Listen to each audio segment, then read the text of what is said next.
दोस्तों आज मैं एक ऐसी फिल्म को लेकर आया हूँ जिसका नाम है द रीडर। और ये फिल्म अपने नाम को पूरी तरह से जस्टिस देती है और साथ ही ये फिल्म ये भी दिखाती है कि किसी के साथ जीना या किसी की यादों में जीना दोनों में कितना फ़र्क है।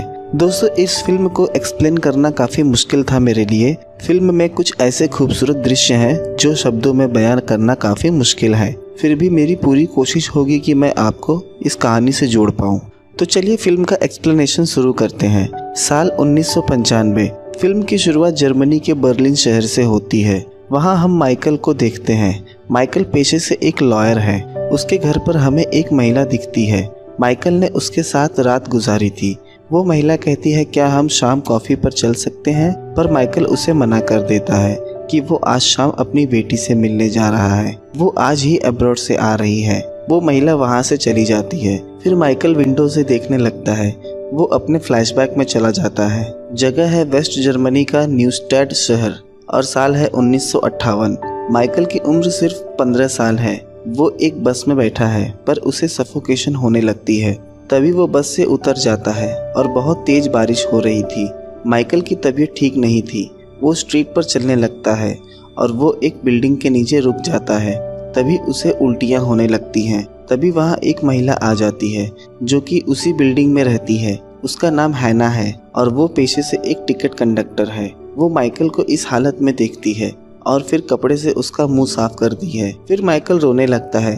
हैना उसे गले लगाती है और कहती है सब ठीक है। हैना उसे घर छोड़ने जाती है पर माइकल कहता है कि अब वो ठीक है और फिर वो जाने लगता है। पर हैना के इस बर्ताव से कहीं न कहीं माइकल के दिल में हैना के लिए एक जगह बन गई थी।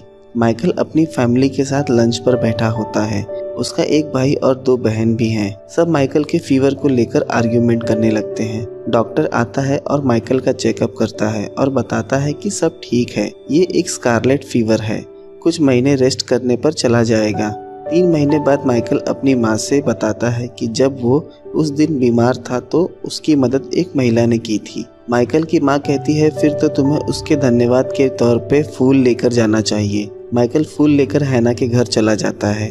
वो कहता है मैं और पहले यहाँ आया होता पर मैं बेड रेस्ट पर था। माइकल उसे फूल देकर जाने लगता है। हैना कहती है उसे रुकने के लिए। वो कहती है मैं भी अभी काम के लिए निकल रही हूँ, साथ में चलते हैं। वो उसे हॉल में इंतजार करने के लिए कहती है। हैना जब कपड़े बदल रही होती है तो माइकल उसे देखने लगता है। हैना को ये बात पता चल जाती है तो वो माइकल की तरफ देखने लगती है। माइकल इस बात से डर जाता है और वहाँ से भाग जाता है। दूसरे दिन हम देखते हैं माइकल ट्रेन में छुपकर हैना को देख रहा है। दूसरे सीन में हम देखते हैं वो हैना के घर के बाहर उसका वेट कर रहा है। तभी वहाँ हैना आ जाती है। वो कहती है नीचे 2 बाल्टियां हैं, उसमें कोयला भरकर लेकर आओ। माइकल जब कोयला भरकर लाता है वो देखती है कोयले की राख उड़ने से माइकल का चेहरा काला हो गया है। वो माइकल को आईने में देखने के लिए कहती है। माइकल खुद को देख के हंसने लगता है। वो कहती है मैं तुम्हारे कपड़े उतार के तुम्हें नहला देती हूँ। माइकल बात के लिए बैठा होता है। तभी हैना उसके लिए टॉवल लेकर आती है। वहाँ हैना माइकल को सेड्यूस करने लगती है और वहाँ दोनों इंटीमेट हो जाते हैं। उसके बाद हम देखते हैं माइकल अपने घर डिनर पर बैठा है। सब माइकल से बहुत नाराज होते हैं क्योंकि वो घर देरी से आया था। माइकल बताता है मैं रास्ता भटक गया था। माइकल की सिस्टर कहती है कोई अपने ही शहर में रास्ता कैसे भटक सकता है। उस पर माइकल की माँ कहती है कि माइकल सच कह रहा है, माइकल कभी भी झूठ नहीं कहता। दूसरे दिन स्कूल छूटते ही माइकल हैना के घर की तरफ भागने लगता है। माइकल हैना के घर पहुंचकर कपड़े उतारने लगता है और दोनों इंटीमेट हो जाते हैं। माइकल कहता है मैं इतने समय से यहाँ आ रहा हूँ पर अभी तक मैं तुम्हारा नाम नहीं जानता। हैना उसे अपना नाम बताती है। दूसरे दिन माइकल स्कूल में बैठा होता है पर उसे हैना का ही ख्याल आ रहा होता है। वो क्लास से निकलकर हैना के घर पहुँच जाता है। फिर दोनों इंटीमेट होते हैं। हैना उससे उसकी पढ़ाई के बारे में पूछती है। माइकल बताता है मैं लैटिन भाषा सीख रहा हूँ। माइकल हैना को लैटिन बुक पढ़ के सुनाता है। हैना बहुत खुश होती है। माइकल बताता है जर्मन भाषा में मैं प्ले की पढ़ाई कर रहा हूँ। माइकल बुक हैना को रीड करने के लिए देता है पर हैना कहती है मैं बुक में लिखे शब्दों को तुम्हारे मुंह से सुनना पसंद करूंगी। माइकल बुक रीड करने लगता है। हैना माइकल की आवाज़ में खो जाती है। फिर दोनों बाथटब में बैठे होते हैं। हैना बताती है कि तुम्हारी रीडिंग बहुत अच्छी है। माइकल कहता है आज से पहले मुझे लगता था मैं किसी भी चीज़ में अच्छा नहीं हूँ। दूसरे दिन शाम को माइकल उसी ट्रेन में चढ़ जाता है। जिसमें हैना होती है। हैना उसे वहाँ देख के डर जाती है। हैना नहीं चाहती थी कि उसके और माइकल के रिलेशन के बारे में किसी को पता चले। वो वहाँ से चली जाती है। दूसरे दिन माइकल हैना के घर के बाहर बैठा होता है, तभी वहाँ हैना आ जाती है। कल रात की बात से हैना काफी गुस्से में थी। वहाँ दोनों के बीच बहुत बहस होती है। हैना उसे वहाँ से जाने के लिए कहती है। माइकल चला जाता है। वो बाहर आकर रोने लगता है।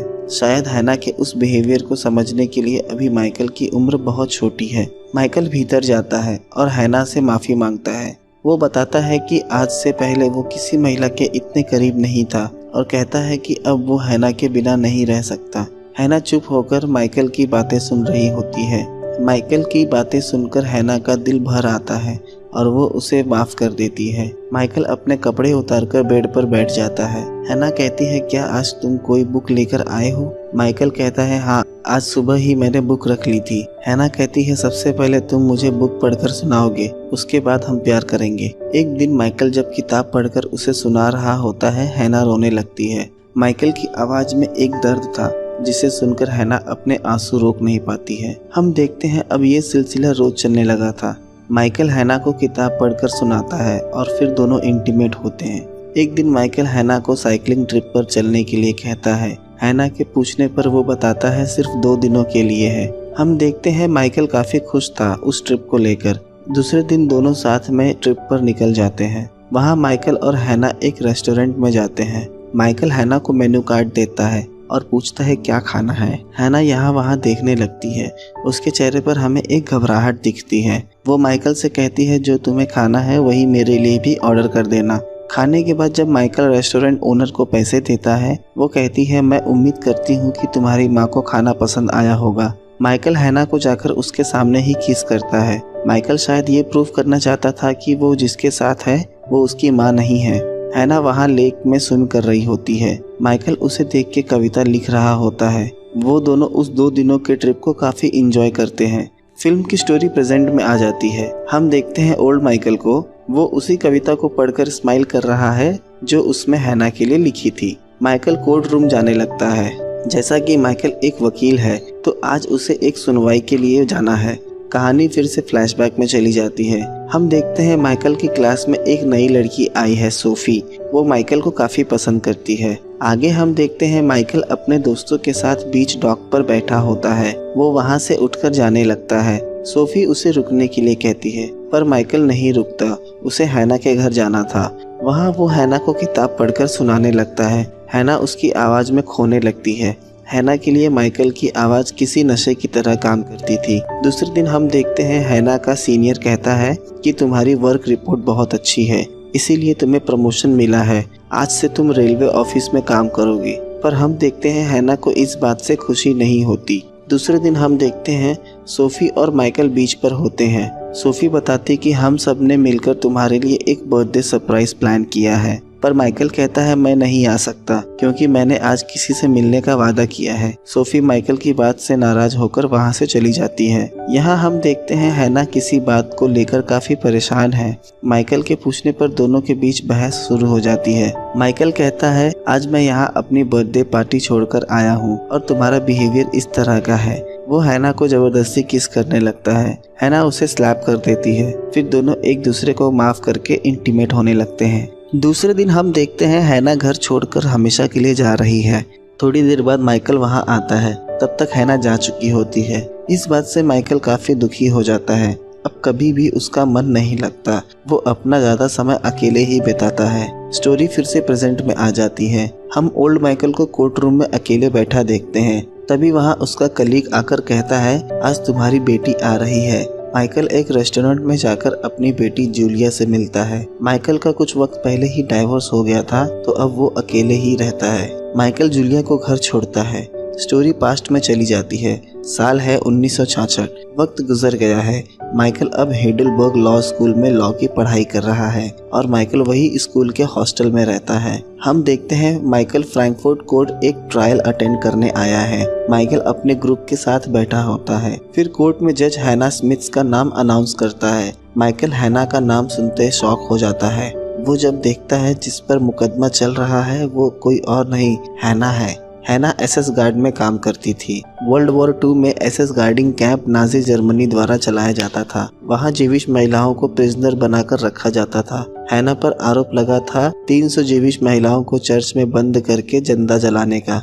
हैना की उम्र अब 43 साल की हो चुकी है। वो जज कहता है तुमने एसएस 1943 में ज्वाइन किया था। जज उससे कहता है तुम पहले जहाँ काम करती थी वहाँ तुम्हें प्रमोशन मिल रहा था, पर तुमने मना क्यों कर दिया और तुमने एसएस क्यों ज्वाइन किया था। हैना बताती है मैं सीमेंस फैक्ट्री में काम करती थी। जब मैंने सुना कि एसएस रिक्रूटिंग कर रहा है तो मैंने जॉब के लिए अप्लाई कर दिया। केस अगली सुनवाई तक रुक जाता है। हम देखते हैं माइकल को, जो कि इतने सालों बाद हैना को देखकर दुखी हो जाता है। दूसरे दिन सुनवाई शुरू होती है। जज हैना को एक बुक दिखाता है। वो बताता है ये किताब उस चर्च में से बच गई एक सर्वाइवर ने लिखा था जिसका नाम इलाना मैथर है। वो और उसकी बस उसकी माँ उस कैंप से जिंदा बच गई थी। तब इलाना बहुत छोटी थी। उस कोर्ट में 5 महिलाएं और थी जो उस दिन हैना के साथ एसएस गार्डिंग कर रही थी। वो सब मिलकर हैना को ब्लेम करती हैं। हैना अपने ऊपर लगे आरोप से साफ इनकार करती है। वहाँ इलाना को बुलाया जाता है उन महिलाओं को आइडेंटिफाई करने के लिए। इलाना बताती है ये सभी महिलाएं उस दिन कैंप गार्डिंग पर थी। कोर्ट नेक्स्ट हियरिंग तक रुक जाता है। माइकल उस चर्च को देखने जाता है जहाँ ये हादसा हुआ था, पर इतने सालों में वो काफी बदल चुका था। माइकल हैना को याद करके इमोशनल हो जाता है। आगे हम देखते हैं आज सुनवाई का दिन है। जज कहता है उस दिन कैंप में तुम इंचार्ज थी, ये तुम्हारी लिखी हुई रिपोर्ट है उस दिन की। पर हैना कहती है ये रिपोर्ट हम सब ने मिलकर लिखा था और मैं इंचार्ज में नहीं थी। पर वो महिलाएं मिलकर हैना को ब्लेम करती हैं और बताती है कि हैना ने ही ये रिपोर्ट लिखी है। जज कहता है हैना की हैंडराइटिंग इस रिपोर्ट से मैच करने के लिए हैना के सामने पेपर पेन रख दिया जाता है। हैना घबराने लगती है। वहाँ माइकल को पता चल जाता है कि हैना एक इलिटरेट यानी कि अनपढ़ है और उसे पढ़ना लिखना नहीं आता। माइकल को सारी बातें याद आने लगती हैं। जब वो हैना को बुक पढ़ने के लिए देता था तो वो उसे ही पढ़ने के लिए कहती थी, और जब वो ट्रिप पर गए थे तो हैना मेनू देख के ऑर्डर नहीं कर पा रही थी। और जब हैना को प्रमोशन में ऑफिस का काम मिला था तो उसने जॉब छोड़ दिया था क्योंकि उसे पढ़ना लिखना नहीं आता था और हैना ने ये बात छुपा कर रखी थी। माइकल वहाँ से उठकर चला जाता है। आगे हम देखते हैं माइकल अपने प्रोफेसर से बात कर रहा है कि वो हैना से बात करके उसे इंसाफ दिला सकता है। वो बस हैना से मिलने का शेड्यूल फिक्स करवा दे। हम दूसरे दिन देखते हैं माइकल हैना से मिलने प्रिजन में जा रहा होता है। हैना को ये बात नहीं पता थी कि जो उससे मिलने आ रहा है वो माइकल ही है। हैना इंतजार कर रही होती है पर माइकल वहाँ नहीं आता है। माइकल रास्ते से वापस लौट जाता है और हॉस्टल में आकर माइकल अपनी क्लासमेट के साथ इंटीमेट होता है, पर अब भी उसे हैना का ही ख्याल आ रहा था। आगे हम देखते हैं आज सुनवाई का आखिरी दिन है। जज बाकी 5 महिलाओं को 4 साल की सजा और हैना को उम्र कैद की सजा सुनाता है। ये सुनते ही माइकल इमोशनल होकर रोने लगता है। हैना माइकल की तरफ देखती है। माइकल और फूट फूट कर रोने लगता है। वक्त बीत जाता है। साल है 1976। माइकल की शादी बहुत पहले ही हो चुकी है और उसकी एक बेटी है जूलिया। वो उसे लेकर अपनी माँ के घर जा रहा है। वहाँ वो बताता है कि वो अपनी वाइफ गर्ट्रूड को डिवोर्स दे रहा है। हम देखते हैं माइकल की माँ की आंखें नम हो गई हैं। वो बताती है वो माइकल को लेकर कितनी चिंतित है। आगे हम देखते हैं रात माइकल वही बुक पढ़ रहा होता है जो वो बहुत सालों पहले हैना के लिए पढ़ा करता था। दूसरे दिन हम प्रिजन में हैना को देखते हैं। हैना की उम्र काफी हो चुकी है। चेहरे पर झुर्रियां और बाल भी सफेद हो गए हैं। प्रिजन में हैना को एक कुरियर मिलता है जो कि हैना के नाम से आया था। हैना जब बॉक्स ओपन करती है देखती है उसमें काफी सारे रिकॉर्डेड टेप्स हैं और एक टेप रिकॉर्डर भी है। वो टेप माइकल ने भेजी थी अपनी आवाज रिकॉर्ड करके। हैना जैसे ही रिकॉर्डर चालू करती है वो माइकल की आवाज सुनते ही उसे बंद कर देती है। हैना फिर से चालू करती है और उसे सुनने लगती है और वो इमोशनल होकर रोने लगती है जैसा कि पहले वो माइकल को सुना करती थी। हैना को वो बीते हुए सारे पल याद आने लगते हैं। ये सिलसिला इसी तरह चलने लगता है। माइकल उसे टेप रिकॉर्ड करके भेजता है और हैना उसे सुना करती। हैना भी सारे टेप्स को संभाल कर अपने पास रखती। माइकल हैना को एक रिकॉर्डिंग भेजता है, the lady with the little dog. ये वही किताब थी जो माइकल अक्सर हैना को पढ़कर सुनाया करता था। हैना प्रिजन लाइब्रेरी से जाकर वो किताब लेकर आती है। शायद अब हैना पढ़ना लिखना सीखना चाहती थी। हैना माइकल के रिकॉर्डिंग सुन सुनकर वर्ड सीखने लगती है। एक दिन माइकल को घर पर एक लेटर मिलता है। वो लेटर हैना ने भेजा था। माइकल वो लेटर देखता है। उसमें एक लाइन लिखी थी, थैंक्स किड, जो तुमने टेप भेजा था वो मुझे काफी पसंद आया। वो लेटर पढ़कर माइकल एक बार फिर से दुखी हो जाता है। प्रिजन में हम देखते हैं अब हैना अपना साइन भी कर लेती है। हैना माइकल को और लेटर्स भेजना शुरू कर देती है, पर माइकल का कोई जवाब नहीं आता। माइकल उन लेटर्स को पढ़ के एक ड्रॉवर में रख देता। हैना काफी परेशान हो जाती है। एक दिन प्रिजन से एक स्टाफ महिला का फोन आता है माइकल को। वो बताती है कि कुछ दिनों में वो हैना को यहाँ से रिलीज कर रहे हैं। उसने यहाँ 20 सालों से भी ज्यादा का वक्त बिताया है और जहाँ तक हमें पता है कि हैना का कोई घर परिवार नहीं है। उसे यहाँ से निकलने के बाद एक घर और नौकरी की जरूरत होगी। माइकल दबे हुए मन से कहता है, आपने मुझे ये बताकर अच्छा किया। दूसरे दिन माइकल हैना से मिलने प्रिजन में जाता है। हैना माइकल को देखकर स्माइल करती है।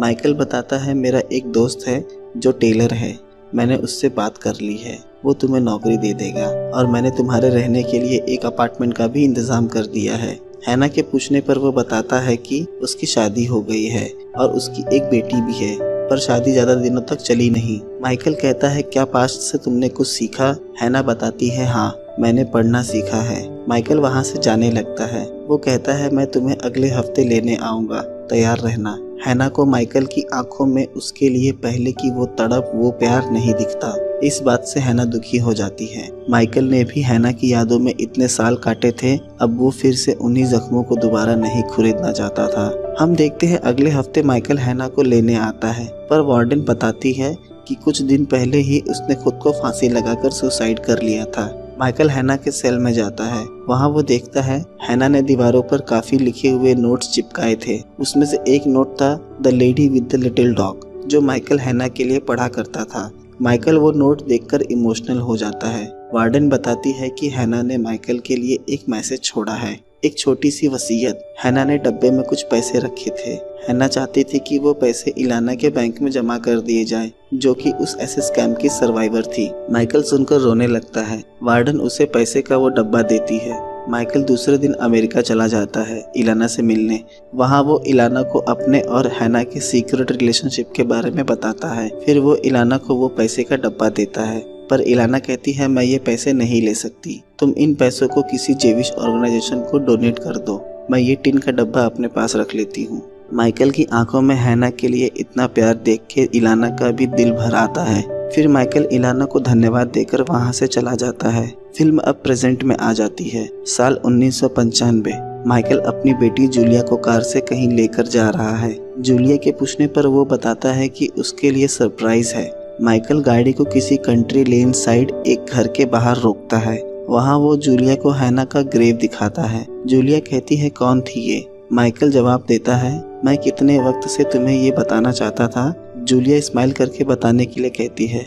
माइकल उसे अपने और हैना के रिलेशन के बारे में बताना शुरू करता है कि कैसे वो हैना से पहली बार मिला था, और फिल्म यहीं खत्म हो जाती है। दोस्तों, कैसा लगा आपको ये एक्सप्लेनेशन? कमेंट करके ज़रूर बताएं। तो दोस्तों, अगले वीडियो में मिलते हैं एक नए एक्सप्लेनेशन के साथ।